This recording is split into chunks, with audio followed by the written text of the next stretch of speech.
Hello, welcome to my channel Beyond the Sewing Room. I'm Diane. So today I was hoping to show you my finished jacket. Now hopefully I still will because I'm filming this throughout the day. I'm still waiting on my jeans buttons that I ordered last week, and I've decided I'm going to get it to the near point finish now today because I've been doing some other jobs in between and we're almost there anyway. But I was just waiting on the buttons. I put it to one side thinking yes, I'll finish it when they arrive, and they've still not arrived. So they were supposed to be here Monday, it's now Wednesday, so we will see. They may still get here. I know post has been taking a little bit longer. So I've got my sleeves cuffs to finish off. Now I was going to do these in denim. I have added denim to other bits, as I said I was thinking of doing, and a few of you said that you'd like to see that. You thought that would be a good idea based on the images that I shared in my previous video, a few ideas that I had. So I've done it in a number of places, but I was going to do the cuffs as well. But having tried it on, I did do these sleeves long enough to leave it without if I wanted to. Having tried it on, I'm now deciding I think I will leave the cuffs because I don't want it to be sort of denim overload on the jacket. So it's got some accents of it. Give you a sneaky peek before I show the whole thing. So we've got it on the front. We've got it on one side of the collar. I'm not sure too much at the moment, I'll show it all at the end. And I've got it on these pocket tabs here. And it's also just inside the inseam pockets, which you will have seen in my last video that I did on inserting pockets in anything. I did do one side of my pockets in denim. So I'm going to finish up the cuffs. I did also go for the red jacquard, as we said. It was either this or the green, so I've gone for the red. And the cuffs, what I'm going to do is I'm going to add some interfacing around the inside here. I've marked it with a pin look where I want my finish point to be. So I did make them longer just in case I wanted to leave the cuff off. And now I've had a look at it on and decided I am going to leave off the denim cuff.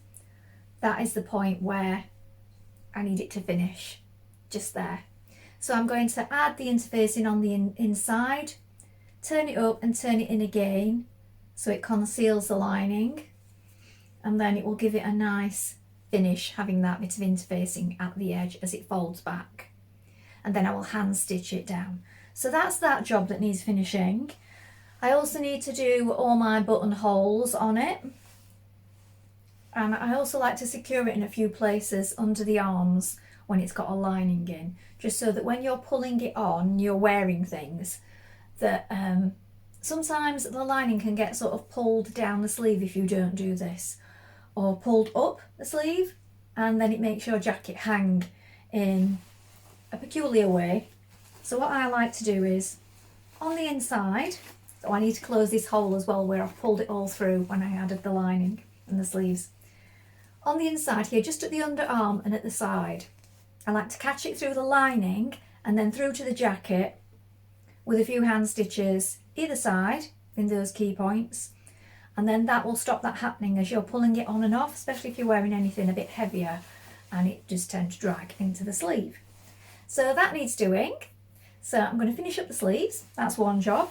Now also, along with my buttons, I did order some white sweatshirting fabric, mainly because I wanted a plain white winter top. I've wanted one for some time now.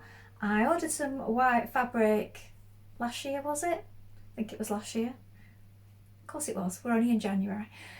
I ordered it last year and I went for the woodland creatures. So if you've seen some of my previous videos, you'll have seen that I made a white cardigan with woodland creatures all over it, which completely defeated the object of having a plain white top.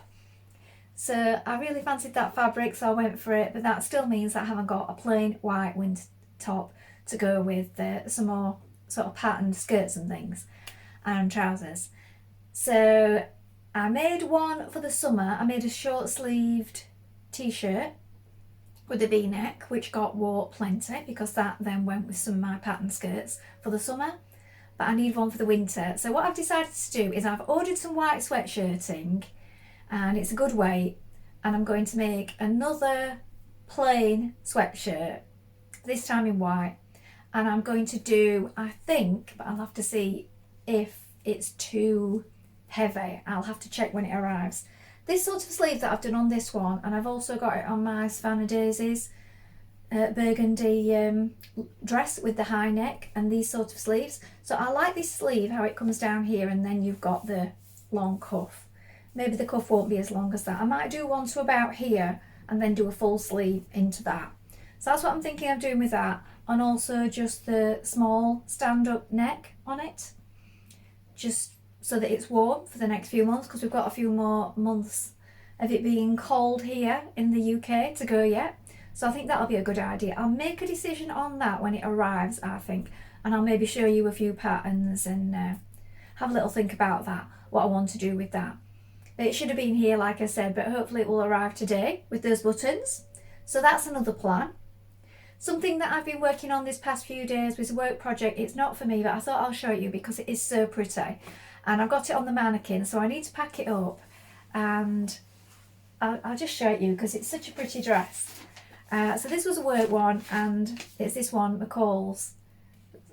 The one thing about this though, it is just casing galore. So there's so much casing in it. So I made this one view B. So you have casing around this part, on the sleeves, around the front of the neck, the back of the neck, and then 3 rows here. But it does give a really lovely finish. And in this fabric as well, it looks amazing. So I'll just scoot you around so you can see that. Isn't that just so pretty? Such a pretty dress for the summer. And all the detailing, like I say, it is quite intensive with the casing and the elastic, but it does give a lovely finish. So here it is finished.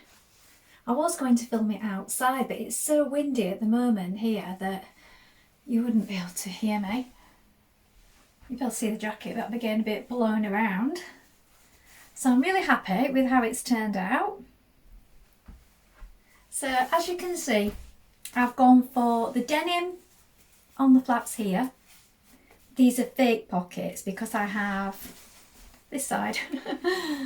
Pocket on the inside, which I've added a bit of ribbon trim to, big enough for my phone.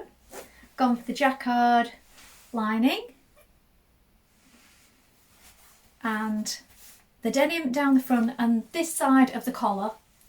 And the underside is the mixed fabric, the tweed. I think it's tweed. And then I kept the cuffs just all one colour. Well, no, the sleeves all one colour. I did cut denim cuffs, but then I decided I like them as they are, so I've left that.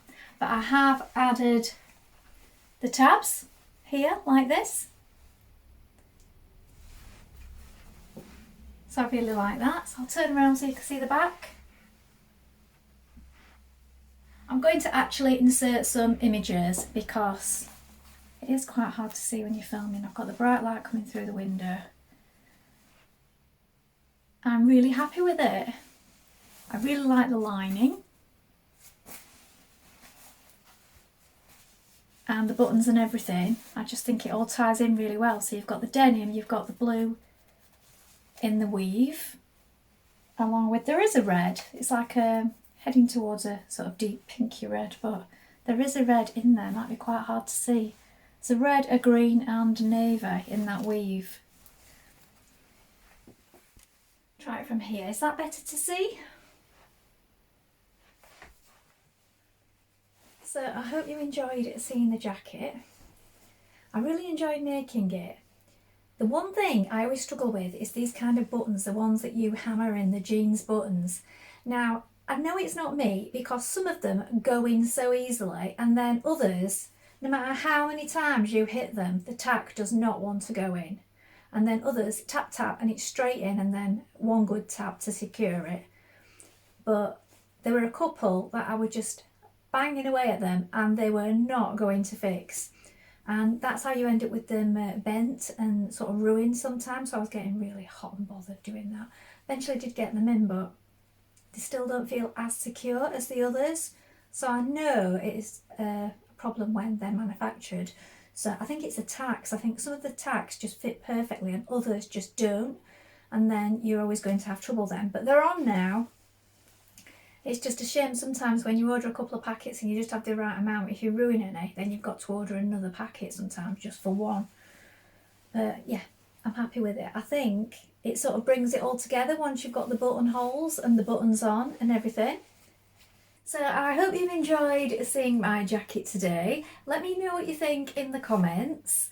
I feel like that's a really good sort of scrap busting project out of the way now. I mean, it's used up some fabric, it's made something really different and something that I will wear, and it's used up those bits. So I think this particular pattern, so it's the Burda pattern that I've used, if you remember, 7018. You could use it with lots of different fabrics. You don't only have to have two. So I thought you could sort of make a real sort of patchworky jacket, because there's different panels. So it's got the panels in the back, different panels in the front, the sleeves, and then of course the tabs, the collar, the bands and so on. You don't have to be limited to two fabrics, do you? You could maybe use about 4 or more if you wanted to and make it completely colourful. So just something to think about if you're thinking about ways to use up all those odd bits that you have left over. And quite often when we do that, we end up with something just really different that we really love, don't we? So let me know in the comments if you've done anything like this and what you've thought of this today. Remember to like and subscribe and comment, of course, because I always love to hear from you and reply to those comments. Thank you so much for watching today. Bye for now.